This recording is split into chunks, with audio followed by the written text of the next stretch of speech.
And so one of the first things that we learn to do is to slow the thinking of the mind down. Slow it down. And there are various ways of doing it, and we will come to them eventually. But the best way of all is to shut the senses down, and then the mind cannot elaborate thoughts out of them.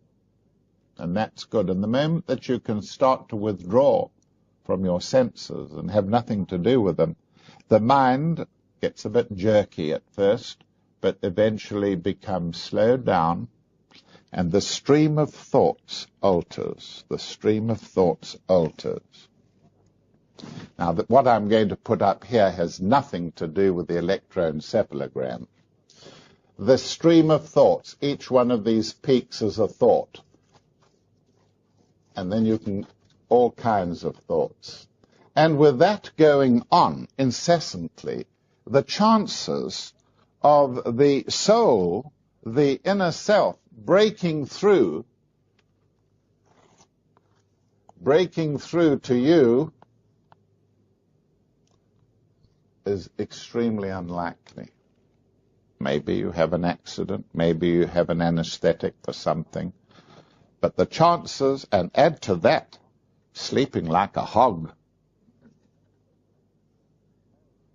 then there's no way of communicating with the higher self.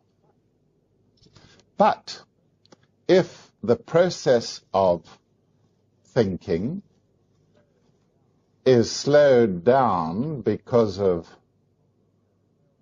a curtailment of sensory input, then a space between thoughts occurs before the thinking starts again.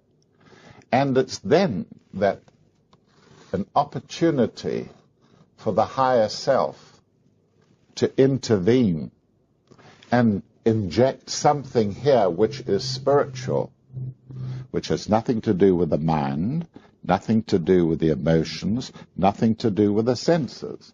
It is spiritual. Now you may say, I'm never going to manage that. That's not true.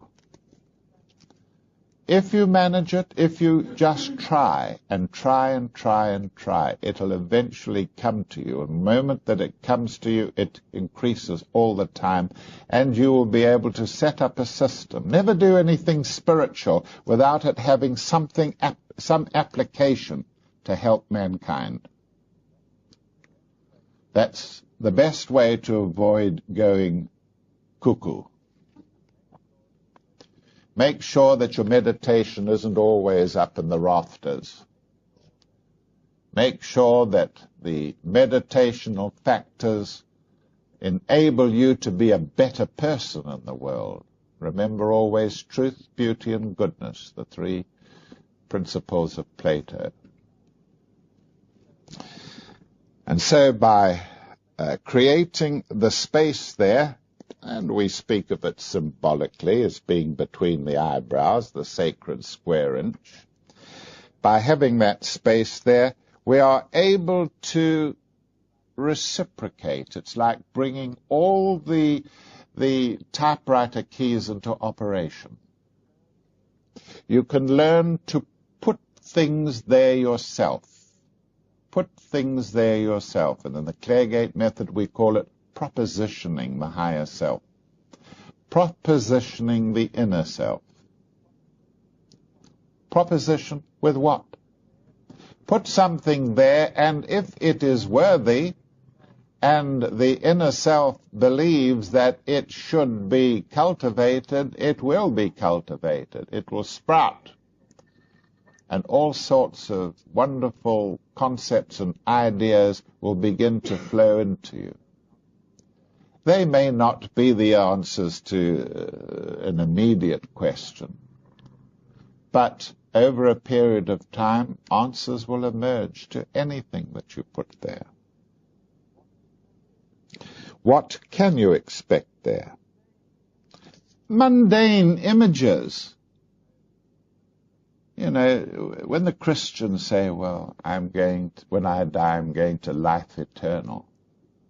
you press them a little further and you say, life eternal. There must be a lot of things having to go on to spread out over life eternal. What sort of things will you expect in the heaven world? Can I suggest some to begin with? Then you suggest some. Hymns, singing,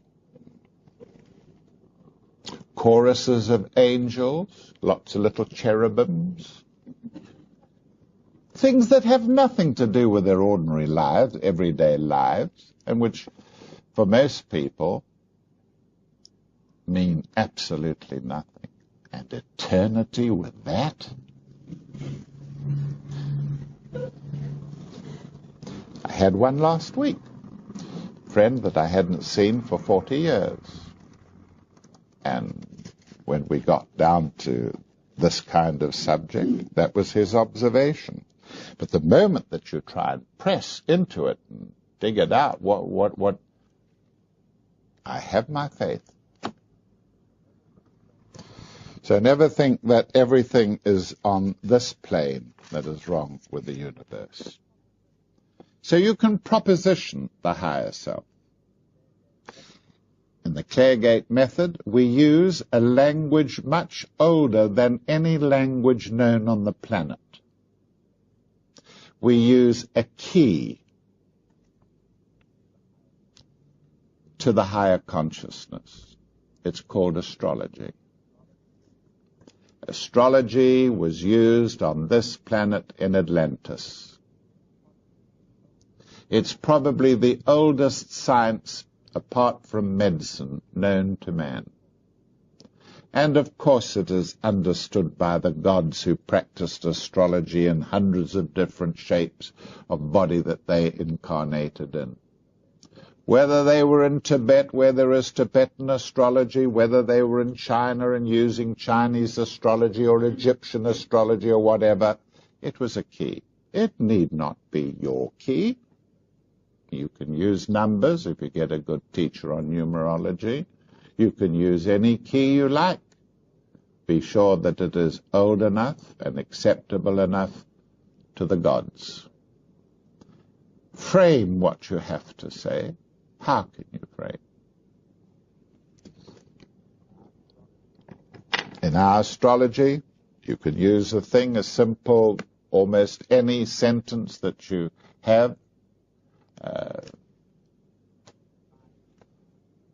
My sick daughter, the moon, the ruler of the house, what can I do about my sick daughter? There's a direct question. And so you frame the aspect for it. For me, it would be moon and Leo in the 6th. Put it down in your diary, a spiritual diary on a clean page. And you can also put it there in the space between the brows. If you are a person that's unsure of yourself and you've been keeping a diary for some time, you can put your aspect in there, and anything that then comes through, especially at the time when you're going off to sleep or coming out of sleep.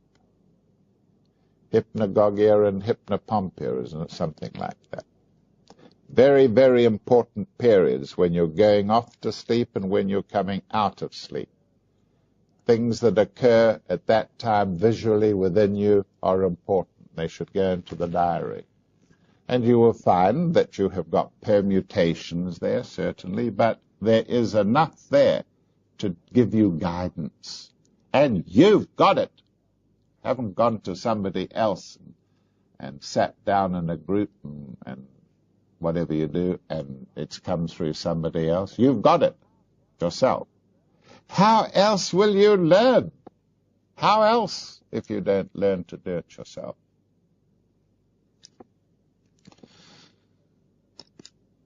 Occasionally, when you have developed some rapport with the inner self, you'll get signals. How far do I go? There are several very sensitive areas in the body. Very, very, very sensitive areas in the body. One of them is above the roof of the mouth, near a little nerve plexus there. One of them is in the respiratory center of the medulla. And there are a few others. Now, in medicine, there's a syndrome called Cheyne-Stokes syndrome. And a certain kind of illness will make a person stop breathing. And when they stop breathing, the amount of carbon dioxide rises in the blood, in the body, and it makes the respiratory center sensitive, very, very sensitive. And this is followed by the person starting to breathe rapidly, Cheyne-Stokes. But we have in yoga a system of suspended breathing where we learn to suspend the breath and the carbon dioxide increases. We have full consciousness, full awareness, and we can make this area sensitive. And if an answer, and it's always an affirmative, is required in the midst of your travail, your daily stress, then this center can be prepared, and the answer will come when your mind is not thinking, you're doing something, some chore like washing up, and suddenly you get this. It's a beautiful feeling. It's a beautiful feeling. It's like sucking in fresh air after being shut up in a cinema or something for ages and ages and ages, and suddenly you take a breath of fresh air and it does something to you. And it is a very obvious thing. I've had people say to me, well, you know, I've meditated for 25 years and I'm fed up. I bought all the damn books available, read them all twice, and I've got nowhere. And while I'm talking to them, usually in a consultation, they're... And here's the person says not getting any answers from the higher self.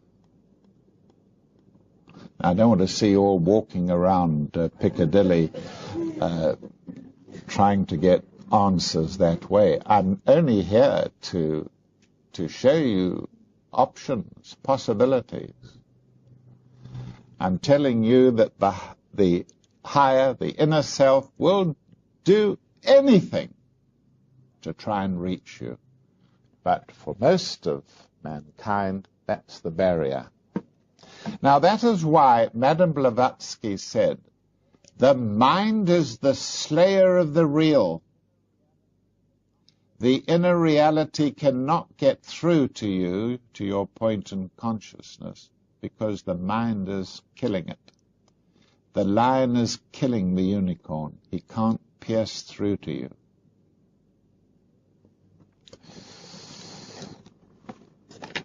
There are many things we share anyway with the inner self. I share my anatomical knowledge with the inner self and all those who work in my particular sphere. Don't all have to learn an anatomy. But my anatomical knowledge can be called upon. But then there are others who have other kinds of knowledge and understanding. Those who have a lot of will and can be called upon to exercise it if they have will raised. There are those who have love wisdom and can exercise compassion and so on.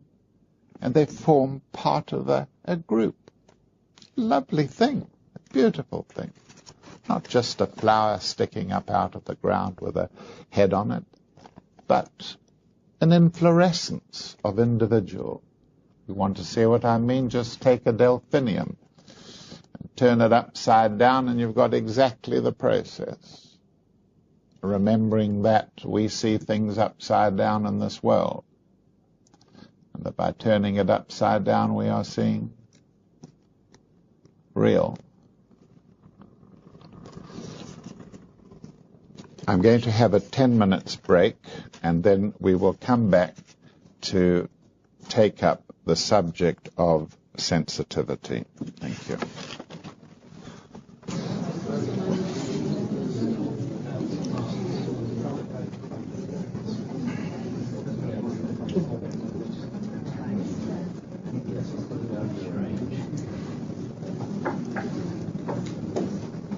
There are always problems which beset the neophyte,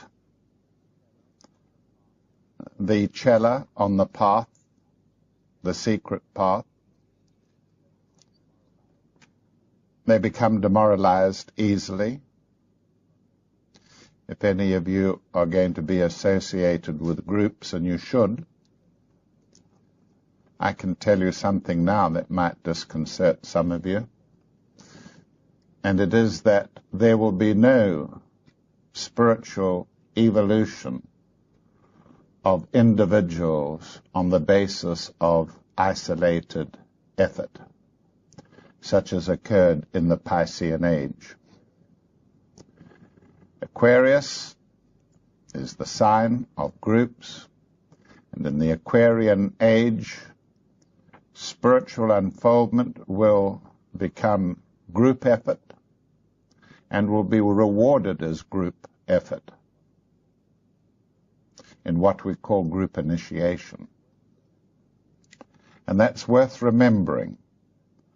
I know, of course I would know in this particular field, many individuals who say, I like to work alone.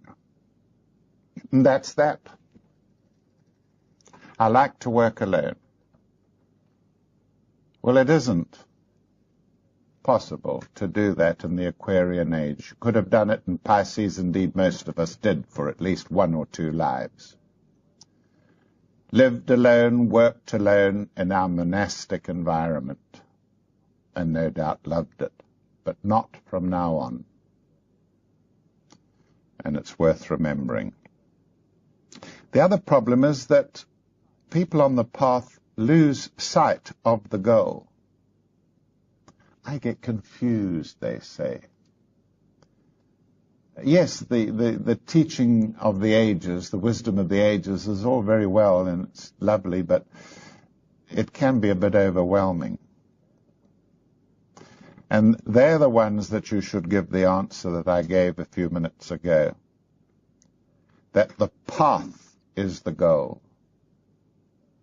The path is the goal.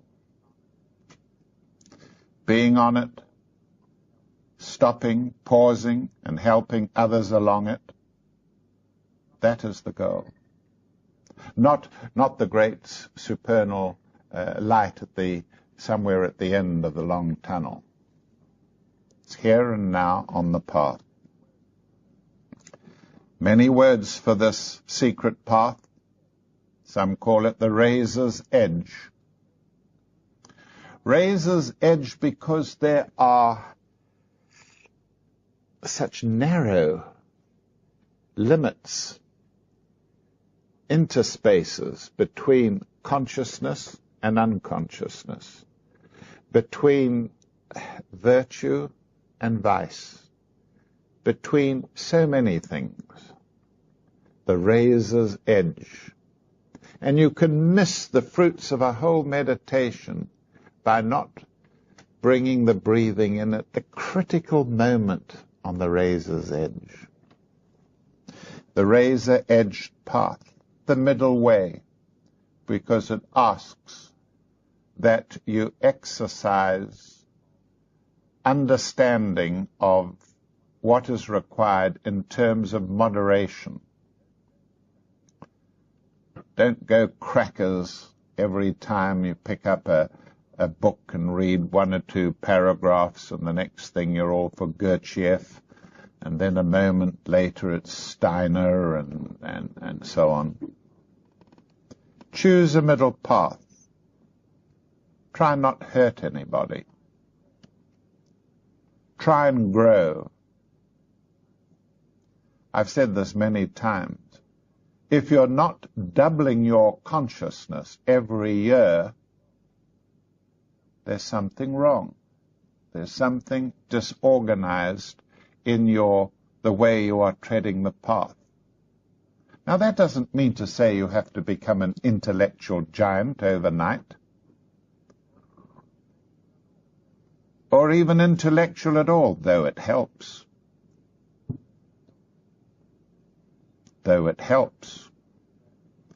It means that you must try and develop a rounded out, integrated personality, which is in truth the one side of the sword sharpened. The other side of the sword comes later, when Abraham takes the most precious thing he has, which is his son Isaac, takes him up to the mountaintop, because the angel has told him he must use his most beloved thing, his son, as a sacrificial lamb on an altar way up in the mountains of initiation. So this is an initiation situation for Abraham. And so he takes his integrated personality, Isaac, his most beloved thing, the personality, and places it before the Lord and raises his knife to sacrifice. The angel pulls at the arm and stops him. But the fact is that he was prepared to. And that, in terms of ordinary discipleship, means that you take your the greatest achievement of this incarnation, which is your integrated personality, your rounded out nature, and give it to the higher self. Not my will be done, but thy will be done from now on. Doesn't matter how much I resent the job that's being given to me by you, the inner self. I will do it because it is your will, and I will do it to the best of my ability. And that's an important matter, very important indeed. The rounded out, integrated personality is the one edge of the sword, and the second edge of the sword is when that personality is in service of its higher being, of the Lord, and the service of the Lord. Then the second blade comes into operation. We are, in fact, by treading the secret path, intervening in our destiny. Our destiny is assured, whatever it is, it's assured. But we can intervene in that destiny.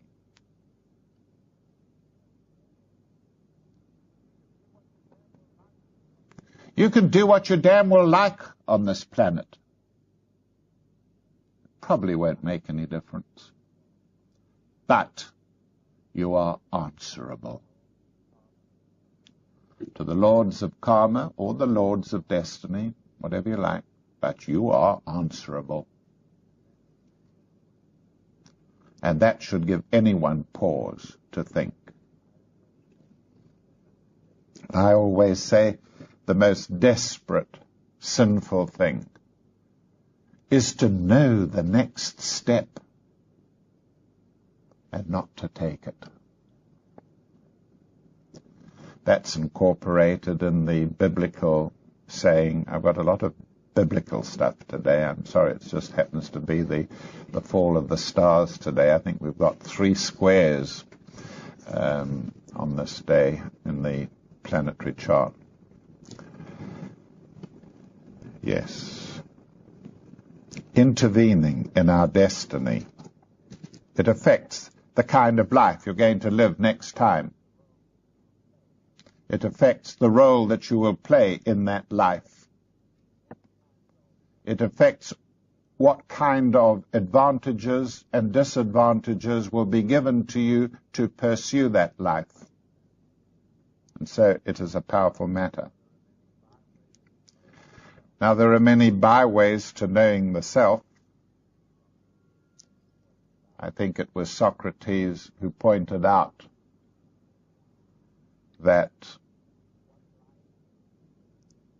one light enabled a whole group of his to read their books in that light. And he pointed out that one light provided an opportunity for many to read their books and go their own ways, thinking intellectually. And there is one light within by which all of us can find our pathway to the center of our being. We have always to remember the vehicle of the mind, which is the brain. The brain. That which has absolutely been an enigma to science. Forebrain, hindbrain, medulla. And this immense structure in terms of its electrical components, this immense structure is hardly used. Hardly used. If I don't use a limb, the muscles in that limb will waste. And only when I start to use the limb will they grow again. And if I use a completely different movement, a muscle will grow that operates that movement, or a series, a combination of muscles. And this is true of the body. But it's not true of the brain. There are parts of the brain whose function we know, the will, the type of character we have, the optical area of the brain where we see, the places where we sense and we activate from, different parts of the brain, but 9/10 of it has no known function. And the strange thing is that 90% of the brain doesn't waste away. It remains silent, waiting, as it were. How else would you interpret it? If there is a magnificent organ there, not functioning in any way that we know, and appearing to be there and not going to waste, what must you assume? Nature has provided all that difficult material and put it together for nothing? So we say that if you were to take all the resources of the world, and this must come home to us who watched a whole war enacted in terms of electronics in front of us a few months ago, we could take the whole resources of the world and never produce a computer equal to the human brain. And there are these immense areas of the brain waiting to be used. And by what? By the mind. So the potential of the mind in terms of physical matter, never mind anything else astrally, mentally, personality-wise, higher mind and so on, never mind them. Just in terms of physical tissues, the potential of the brain, the potential of the mind acting through the brain is immense. And the teaching is that all parts of man's body, including the appendix, will be used again, will eventually be used or eventually used again. The difficulty with the brain is that, according to science, there is a programmer of the brain, but we don't know about him at all, anything about him.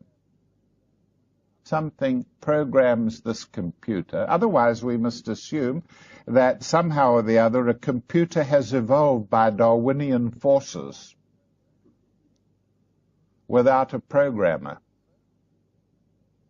So when you probe these attitudes of science and the material world, you can't separate the two.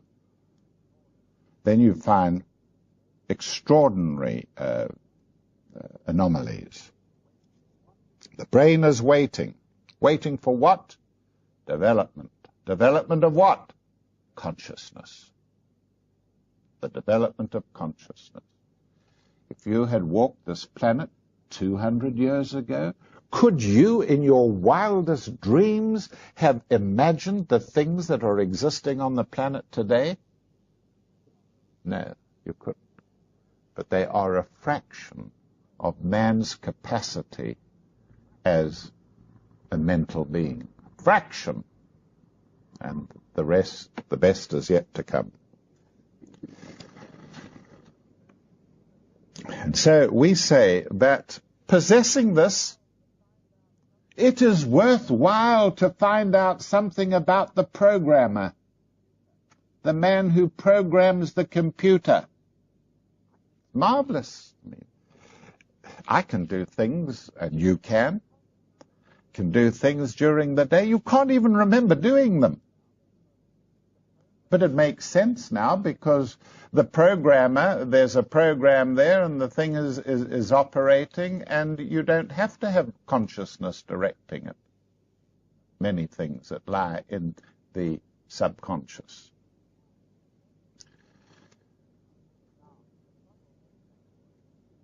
Now, the trouble with this world, this material world, is that they don't acknowledge the immortal part of ourself, the programmer.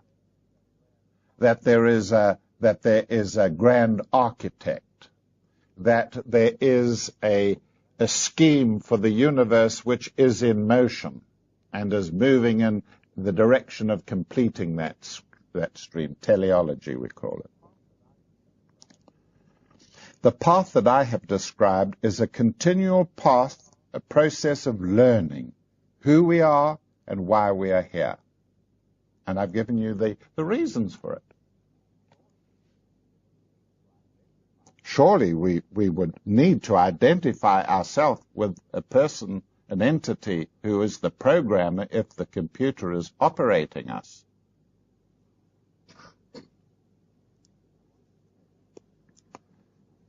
I want to tell you another of my little stories.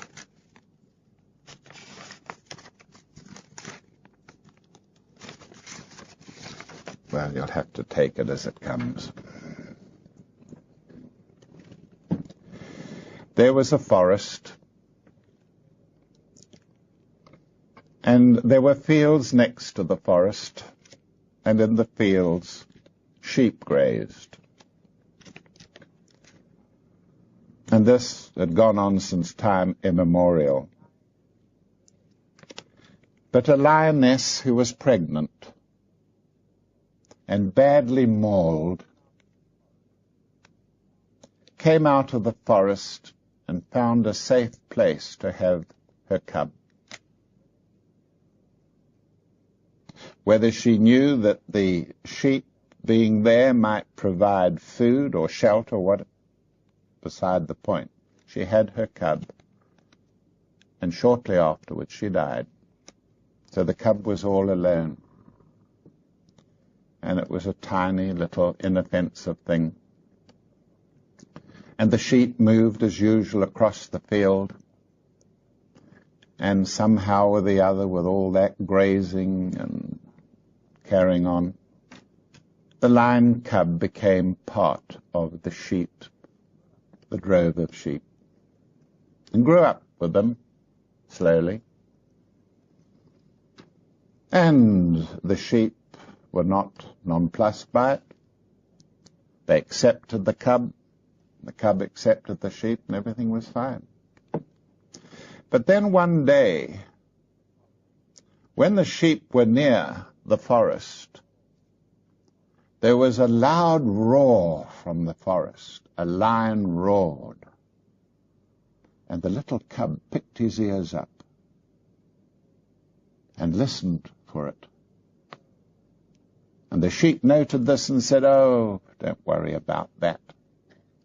You're never going to be any good going back into the forest, joining your friends and so on. You stay with us. We've got a nice, sure existence. We don't know what happens at the end of it, but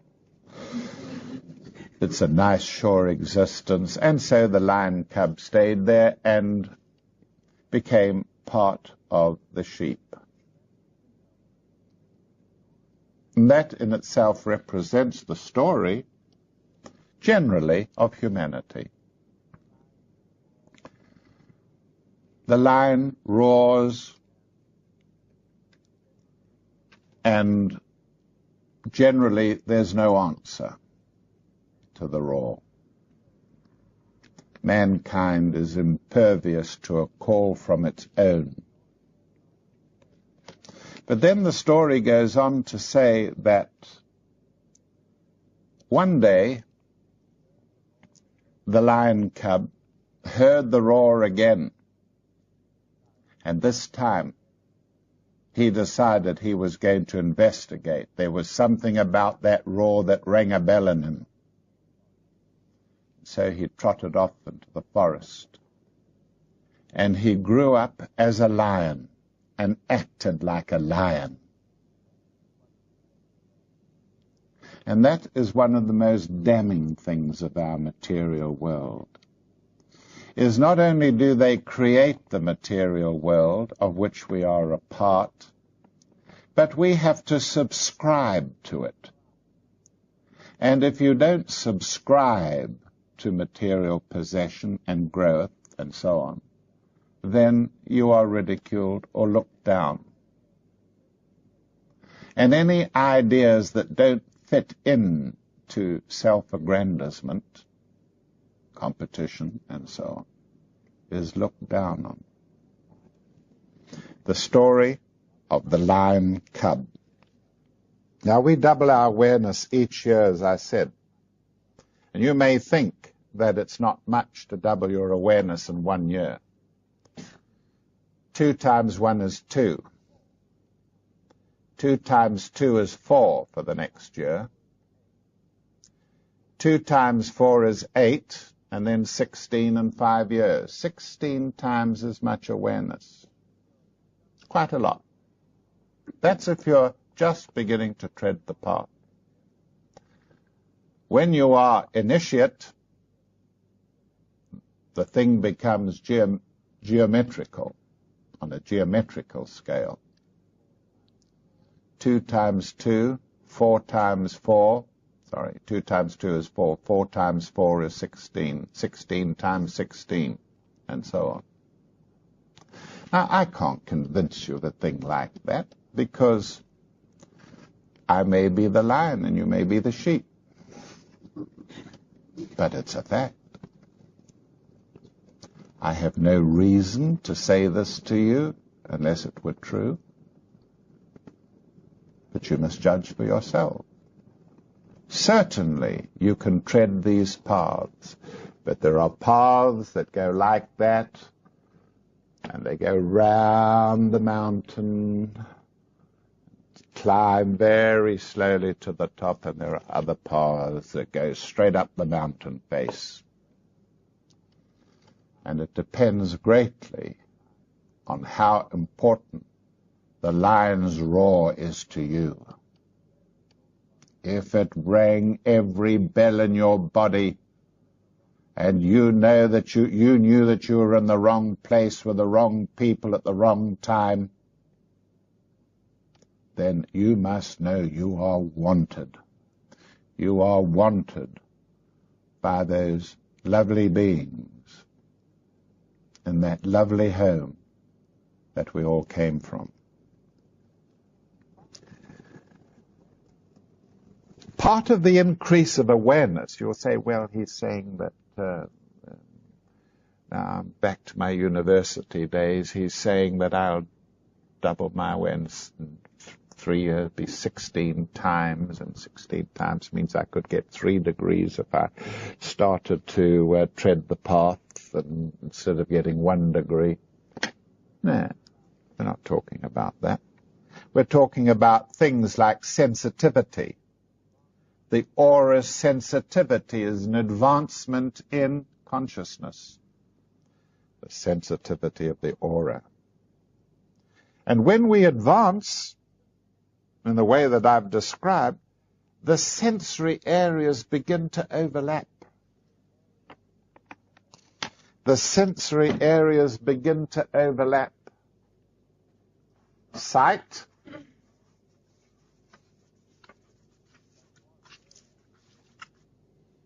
that was there, pushes outwards. Hearing,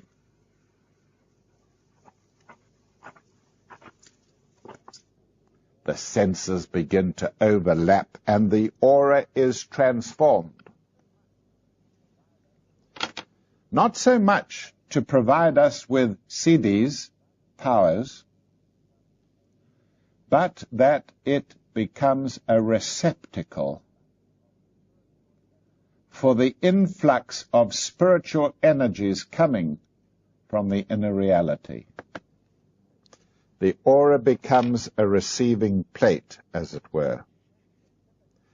And it's this sensitivity that is the greatest barrier, trap, for the unwary disciple. The disciple has to cope somehow. Little boys go to the dentist, and some of them are more sensitive to pain than others and have to have an injection for the pain. People are different. And imagine with the growth of awareness what kind of sensitivity you're developing with it. And that's the thing to remember.